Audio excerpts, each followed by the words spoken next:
ہم اللہ تعالیٰ کی ذات کا اس پاک ذات کی رضا اور چاہت کے مطابق اس کی منشا کے مطابق شکر ادا کرتے ہیں۔ اس کا بے پناہ کرم ہے، فضل ہے، احسان ہے کہ اس نے رمضان مبارک کی قیمتی گھڑیاں، یہ دن، یہ مبارک ساعتیں ہمیں نصیب فرمائیں۔ دعا ہے کہ جو کچھ بھی عبادات جو رمضان شریف ہم گزار چکی ہیں، ہم نے کی ہیں، اللہ تعالیٰ اپنی بارگاہ میں قبول و منظور فرمائے، اور جو ہم سے کمزوریاں ہوئی ہیں، خطائیں، لغزشیں ہو گئی ہیں، اللہ تعالیٰ اپنے فضل و کرم سے معاف فرمائے، اور جو چند دن باقی ہیں اللہ تعالیٰ اپنے فضل و کرم سے صحیح معنوں میں رمضان شریف کی جس طرح قدر کرنے کا حق ہے اس طرح گزارنے کی توفیق نصیب فرمائے۔ بہت ساری رمضان شریف کی فضیلت کے حوالے سے گفتگو ہو سکی، اور دیگر روزہ نہ رکھنا کتنا بڑا جرم ہے، اس کے علاوہ بہت ساری چیزوں کے اوپر ہم نے بات کر لی ہے۔ اختصاراً ہم رمضان شریف کی فضیلت، روزہ رکھنے کے فوائد، روزہ نہ رکھنے کا نقصان، اور یہ رمضان المبارک میں ہر انسان کی بخشش ہو جاتی ہے، لیلۃ القدر کی رات میں ہر انسان کی بخشش ہو جاتی ہے، عید والے دن ہر بندے کی بخشش ہو جاتی ہے، لیکن کچھ لوگ ایسے ہوتے ہیں بدنصیب جو حدیث شریف میں ہمارے پیارے نبی نے ہمیں بتائے ہیں کہ ان مبارک گھڑیوں میں، مبارک دنوں کے گزرنے کے باوجود بھی وہ بخشش حاصل نہیں کر پاتے۔ اس کا تذکرہ ہوگا۔ پھر اپنی اور آپ کی اصلاح کے لیے، اپنے ضمیروں کو نچوڑنے کے لیے، اللہ پاک کی محبت اس امت سے، آپ صلی اللہ علیہ وسلم کی محبت اس امت سے، اور پھر اس کی جواب میں ہمارا طرز عمل، اور پھر ہمیں کرنا کیا چاہیے، یہ خلاصہ ہے۔ اس کے اوپر مختصر طور پہ کوشش کریں گے، گفتگو ہو۔ آپ سے یہ گزارش ہے کہ دیکھیں بہت سارے دن ہم نے اکٹھے گزار لیے، نصیحت کے لیے ایک آدھ محفل بھی کافی ہوتی ہے، ایک آدھ بات، ایک آدھ جملہ بھی کافی ہوتا ہے کہ جس سے انسان اپنی زندگی کو قیمتی بنا لے، اپنی زندگی کو سنوار لے، اپنے اہل و عیال کی فکر کر لے۔ اتنا کچھ ہم نے پڑھا،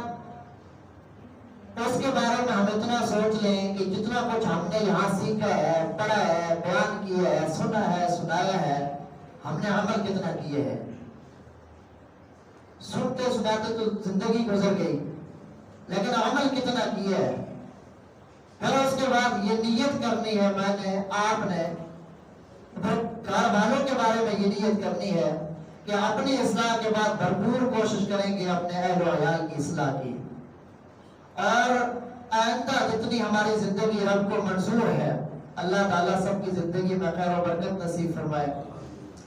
اس بقیہ تمام زندگی میں ہم رب تعالیٰ کو، رب تعالیٰ کے پیارے حبیب کو کبھی بھی ناراض نہیں کریں گے، یہ نیت کر کے بیٹھیں۔ ورنہ اس طرح تو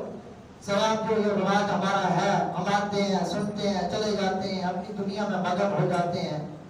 تو آج یہ نیت خاص و خاص آپ نے کرنی ہے کہ آج کچھ نہ کچھ یہاں سے لے کے جانا ہے، ہم نے کچھ نہ کچھ حاصل کر کے جانا ہے۔ یہ جو آیت میں نے خطبے کے اندر آپ کے سامنے پڑھی، یہ پارہ نمبر 2 ہے اور سورۃ البقرہ ہے۔ یہاں پہ اللہ تعالیٰ نے فرمایا کہ وَأَن تَصُومُوا خَيْرٌ لَكُمْ إِن كُنتُمْ تَعْلَمُونَ، اور اگر تم روزہ رکھو نا تو خیر لکم، وہ بہت زیادہ بہتر ہے۔ جب رب تعالیٰ بہت کہے تو اس کی حد نہیں ہوتی، وہ پھر رب ہی جانتا ہے کہ کتنا بہتر ہے، انسان اس کی حد بیان نہیں کر سکتا۔ تو وہ بہت بہتر ہے، ان کنتم تعلمون، اگر تم جان لو، اگر تم اس بات کو جان لو کہ روزہ رکھنا کتنا بہتر ہے، پھر روزہ کبھی نہ چھوڑو۔ یہ حدیث پاک ہے، مشکوٰۃ شریف کی حدیث ہے، آپ صلی اللہ علیہ وسلم نے فرمایا اگر میری امت کو رمضان شریف کی فضیلت کا، رمضان شریف کی شان کا پتہ چل جائے تو میری امت کا حق ہر فرد یہ خواہش کرے کہ کاش کہ سارا سال رمضان ہی رمضان ہو.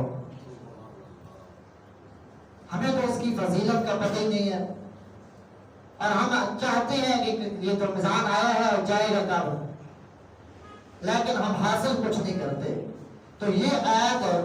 آپ کے سامنے رکھی تو یہاں سے ہمیں یہ سبق ملتا ہے کہ روزہ رکھنا انسان کے لیے بہت زیادہ بہتر ہے اگر بندہ سمجھے. حدیث شریف میں آتا ہے آپ صلی اللہ علیہ وسلم نے فرمایا من صام رمضان، وہ شخص جس نے روزہ رکھا رمضان المبارک کا،